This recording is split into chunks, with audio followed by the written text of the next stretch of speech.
Today we will first discuss about how to find global parameterization of a given curve. In the previous day we have discussed one problem to find curvature. In that we were finding global parameterization. Here we are exclusively finding global parameterization alone. So a plane curve is given, how to find the global parameterization, and it is oriented by outward normal. Okay, so outward normal means what? Your normal is in the direction of del f, okay, not minus del f, del f. Okay, now to find the global parameterization, first you have to find your del f. Del f is equal to, at the point P you have to find dou f1 by dou x1 dou f1 dot dou f by dou x1 dou f by dou x2. Here what is your f of x1 comma x2? That is equal to ax1 plus bx2, correct? So this is equal to p comma, you will get a comma b. So your del f is this. So this is your normal. Now to get a global parameterization, you have to first find a tangent field at this point P. So let us find x bar. Tangent field must be orthogonal with the normal, right? So you have to find the how to directly you can write by just interchanging and giving the negative for this. So this is equal to, you can write this as the tangent vector field, you can write with interchanging the values. So b comma, here you can write minus a. So when you take the dot product, you will get 0. So this is your tangent vector field at the point P. Now what is the next step? You have to find the integral curve corresponding to this vector field. So this is same as p comma dou x1 by dou dx1 by dt comma dx2 by dt, where alpha of t is equal to x1 of t comma x2 of t. Okay, so here this, instead of p I can write now in terms of t I can write. So I will write alpha of t, I will write. Okay, so when you compare, you will get dx1 by dt is equal to b and dx2 by dt is equal to minus a. So you have to find x1 and x2 corresponding. So this implies x1 is equal to bt plus c1, and this implies x2 is equal to minus at plus c2. Now what is the condition given? AB not equal to 0 is a condition given. So you have to choose any one point that satisfies this line, which is not equal to 0, 0. Okay, so let us take one point first. Let us take if a not equal to 0 and you will take x2 is equal to 0, implies you can write a into x1 equal to c. This implies x1 is equal to c by a. So if you choose your you can write here x1 of 0 equal to b into 0 plus c1, which is equal to c1. Okay, and x2 of 0 is equal to minus a into 0 plus c2, which is equal to c2 itself, correct? Let us take this initial points as c by a and 0. So you can write the first initial point as c by a and 0. So therefore you can write your global parameterization alpha of t is equal to bt plus c by a comma, and c2 is 0, so you will get minus 8. So this is a global parameterization that passes through the point c by a comma 0, correct? x1 and x2 is 0. So this is a global parameterization that passes through a particular combination c by a comma 0. Likewise, you can find the global parameterization of any curves. Only thing is, you have to find the solution of this system of differential equation. From there, you have to take any one point that satisfies the given curve. In this curve, it should be satisfied. You have to take a general point that satisfies the given condition. So we have taken, this is the point that we have taken. So this is your initial point. Corresponding to that, you are finding the coefficient of integrations, and then you are writing the global parameterization of it.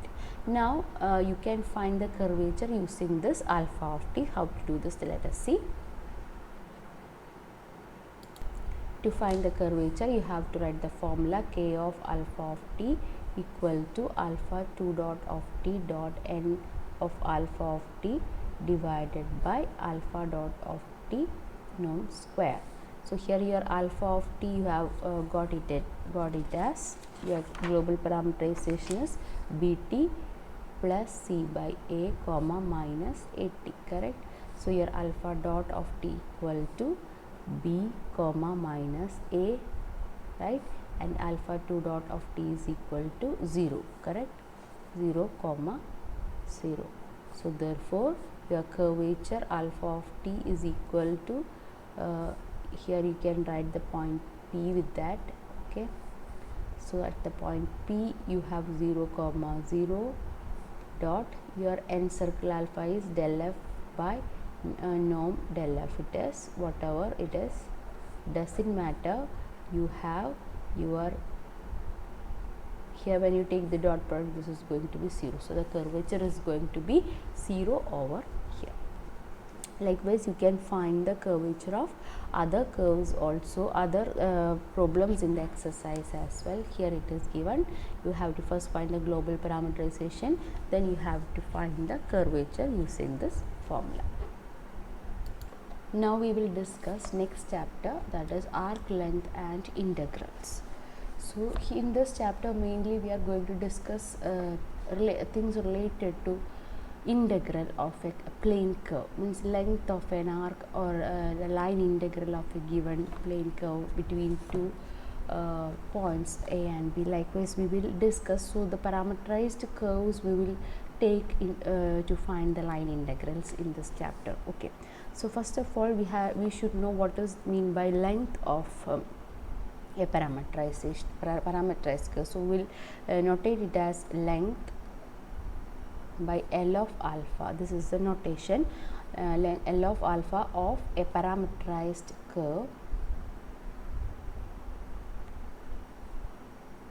A parameterized curve alpha is from I to Rn plus 1, and it is defined as the integral of the speed. So that is I of alpha, L of alpha is equal to, you can write integral a to b norm of alpha dot of t dt. Alpha dot is the velocity vector, so norm will give you speed. Integral of the speed will give you with respect to t will give you the length of alpha. We know that distance by time is equal to speed, correct? So you will get distance equal to speed times t. So you are integrating that t with from a to b, then you are getting the actual length of your alpha or distance of the alpha. That's, and it can be plus or minus infinity as well. And it depends on two things you have to write here. First, a and b are endpoints of I, okay, or I is equal to AB you can write, and also it can be plus or minus infinity also can come, and also another thing is L of alpha can be plus or minus infinity can come, doesn't matter, and it is a distance traveled, and distance traveled by alpha, okay, that's what it is mean by this length of alpha. Now you have a result says that if beta from I tilde to Rn plus 1 is a reparameterization of alpha from I to Rn plus 1, then length of alpha and length of beta will be one and the same. That is what we have to prove. So how will you prove this? So if beta is a reparameterization, how will you write the reparameterization? Beta is equal to alpha circle h, where h is a function defined from I tilde to I, okay, and is such that h dash of t is coming greater than 0 for all t element of I, and this is your reparameterization. Then what is L of beta? L of beta is equal to integral, you can write your I tilde as closed interval c comma d, okay, so you can write c to d you can write norm of beta dot of t into dt, correct? So this is equal to integral c to d norm of beta dot means you have to take the dot product derivative of alpha circle h. So you can write this as alpha dot of h of t, correct, and derivative of h also you have to write with that. So you can write it outside with a scalar function it is, so dt. Okay, so this is equal to, what you can do, you can do the substitution here. What is the substitution you will do?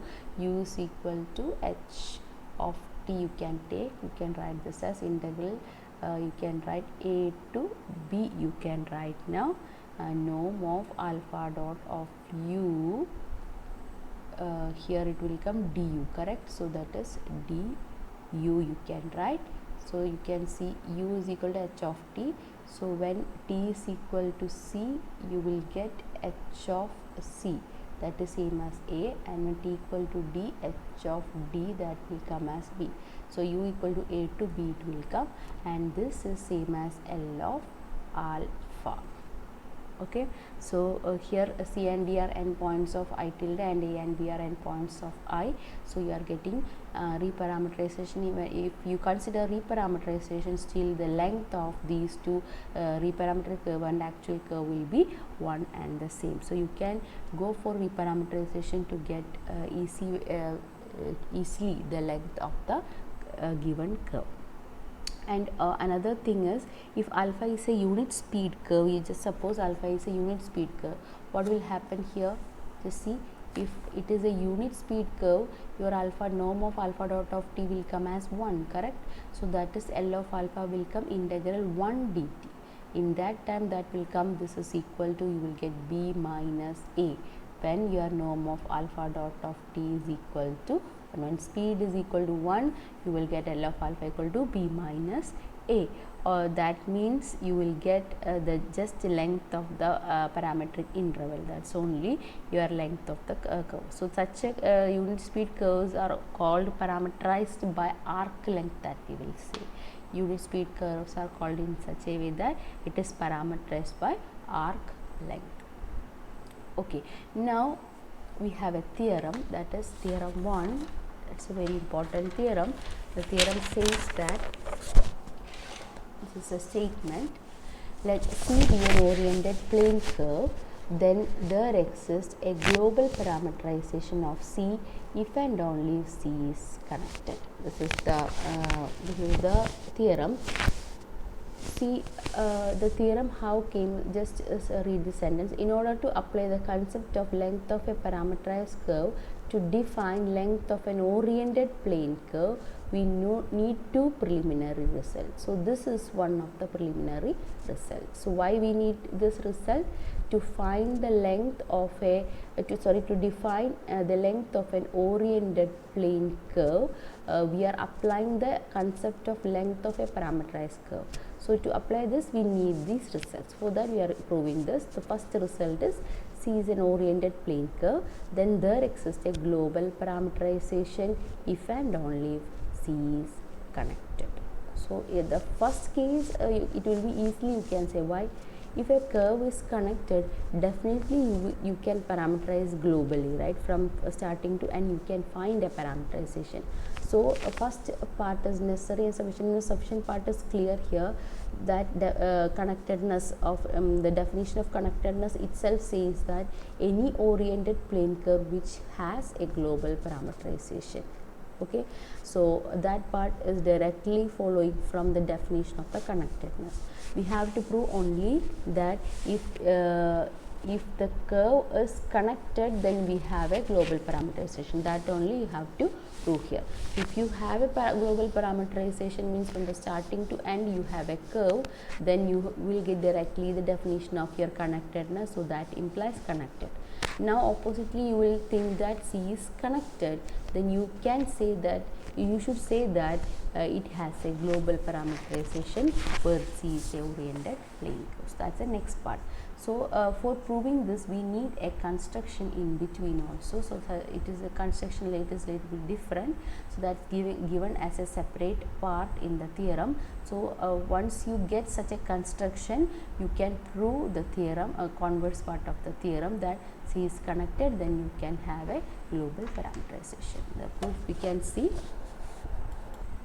So suppose C is connected, okay, let P is an element of C. C is the curve we have, and let alpha from I to C be the local parameterization of C. Let us suppose that there is a local parameterization at that point. Okay, such a local parameterization, how will you get? You will get it is a maximal integral curve of a vector field X. This vector field X we are obtaining by rotating the normal vector field del F through an angle minus pi by 2, that we have done in the previous chapter. How you are finding the global parameterization? We are taking alpha dot, that is your X, alpha dot is the tangent vector field, and we are rotating that to get del F you are finding, then you are rotating to get X bar, that is your alpha dot, then you are finding the integral curve. So that's why we are telling here, if alpha is a local parameterization which is the maximum integral curve of a vector field X, this X is obtained by rotating your normal vector field through an angle minus pi by 2, where this F is, what is F? Your capital C, you can write it as F inverse of C, and your normal vector field is del F by nominal. This is outward normal, positive normal. So what is our claim? The local parameterization whatever we have considered here is a global parameterization. That means if you take any point from C, that point must come in image of alpha. So if this is the curve and image of alpha, and this curve will coincide, right? This completely give this alpha of t will give you completely the curve C, the plane curve C. That's when we will call it as alpha as global parameter. If not, you will get a part of C only. If it is a global parameterization, you will get the entire C. Okay, so if you take a P1 from C, the C is capital C, which implies P1 is an element of image of alpha, which shows that alpha is global parameterization. So this is what we are going to prove now. Okay, so alpha is a local parameterization, that we will show that it is going to be a global parameterization the same. Now here you have to prove this. So for that, first of all, since C is connected, what you can say, if you take any two points, you can find a path connecting these two, right? So since C is connected, there exists a map beta from, it is a continuous map, okay, continuous map beta from closed interval AB to C, okay, closed interval AB to C, with what you can say, beta of A coming as your P and beta of B coming as your P1. P is a point already in the curve C, and P1 that we have chosen point. So you can find a path connecting between parameterization or local parameterization that connecting between P and P1, because C is connected. So you can find such this. So to prove alpha is a global parameterization, it is enough to prove now that we have to prove, we will show that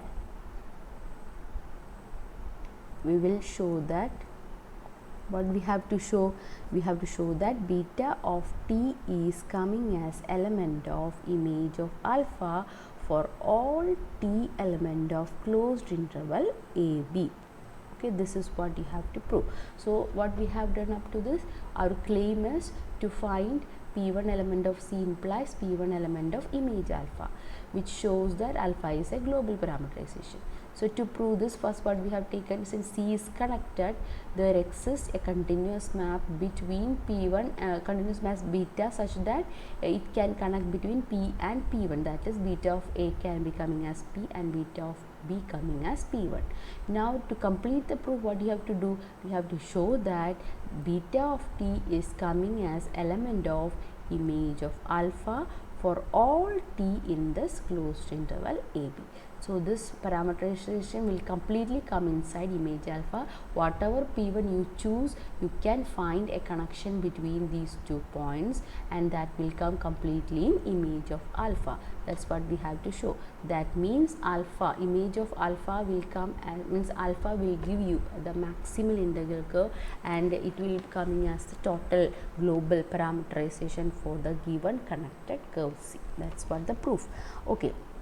Now to prove that this is in C, what we are going to do is we will consider the set. We will consider the set of all T element of closed interval AB such that beta of closed interval A comma T is contained in image of alpha. Image of alpha. So what does that mean? You are considering the points from T. We don't know whether up to B it will go or not. So what we are going to do is we will take the collection of all T in such a way that beta of that interval up to T will be contained in image of alpha. So we will take T naught as the least upper bound for the set. So least upper bound for the set, we will take it as T naught. Okay. Now what we will do is let gamma be an integral curve of x with gamma of 0 is equal to what will take beta of T naught. So at the point beta of T naught, we were finding an integral curve of x. Okay, here we have taken the integral curve alpha at P, right? Alpha as the integral curve at P we have taken, and here we are considering beta of T naught, and beta of T naught at the point beta of T naught we are considering the integral curve as gamma. So that gamma of 0 will come off as beta of T naught by previous theorems that we have done that. Okay. Now what we are going to do is we will construct a rectangle B. Now we shall construct a rectangle capital B. Rectangle capital B, that what is the peculiarity of capital B? B about P naught. B about beta of T naught, that you can take it as P naught now. Okay. Next page I will write. So your rectangle B, this is your rectangle B about P naught. What is your P naught? P naught is equal to beta of T naught. This is your rectangle B, and we will construct this rectangle in such a way that C intersection B will be contained in image of gamma. So remember this. So what we are going to do here, what is gamma? Gamma is the integral curve at the point beta of T naught. Okay, and image of gamma, whatever it comes, that contains C intersection B. C is what? C is our actual curve, and B is this rectangle. So your curve is going in such a way that I will draw the curve here. So let us see, this is your curve C. Just suppose this is your curve C. Okay, and I am going to take a point P naught here. Okay, this is your P naught. Okay, now you are constructing a rectangle here.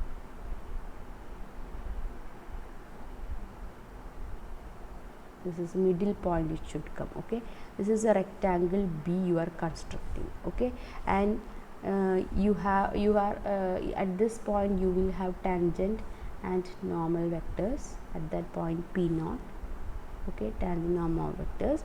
So C intersection B should contained in image of gamma. So these 2 points, what should come? These 2 points should come as, this is your gamma of T1 and this is your gamma of T2, where gamma is defined between the interval T1 and T2, and this is the point P naught. So intersection this of it will come, this is your gamma, and this is a part of your C, and this is intersection with your B. So image of gamma will contain inside this intersection. So this is the rectangle, this is the concept. So you have to you will construct such a rectangle. How to construct such a rectangle, that is a construction that you have to do. So with that construction we will proceed the proof of the theorem further. So up to this, what we have done, once again we have taken C is connected, and we have taken the maximal integral curve that is passing through P from the vector field x. This x's we are obtained by rotating the normal vector del f. Okay, that up to that we have done. And our claim, what is our claim? If you take any P1 from C, that P1 must come in the image of alpha. That is our claim. Okay, so that means alpha is global parameterization. For that, first we have taken C connected, and we are taking a continuous map beta with the property beta of P is equal to P and beta of B equal to P1, which is possible because C is connected. Okay, now what we will show is, first beta of T is coming in image of alpha for all T from A to B. So this is what you have to show first. So for that, what you will do, first you will take this set up to T, it is coming in image alpha. We are telling such all T collection we are taking, and we are taking the least upper bound, which means up to which maximum the point that you are taking as T naught. At that point T naught, you are finding beta of T naught, and at that point you are finding an integral curve for x that we are taking as gamma.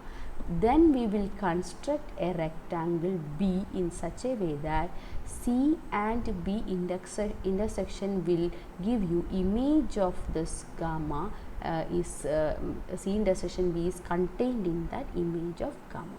So in that format you will construct a rectangle. Okay, this is the first part of the theorem, and after constructing we will prove that this beta of T is completely contained in image of alpha, which will imply alpha is a global parameterization. So we will see in the next class how to do the construction and how to prove this two statements directly from that result. Okay, thank you for today.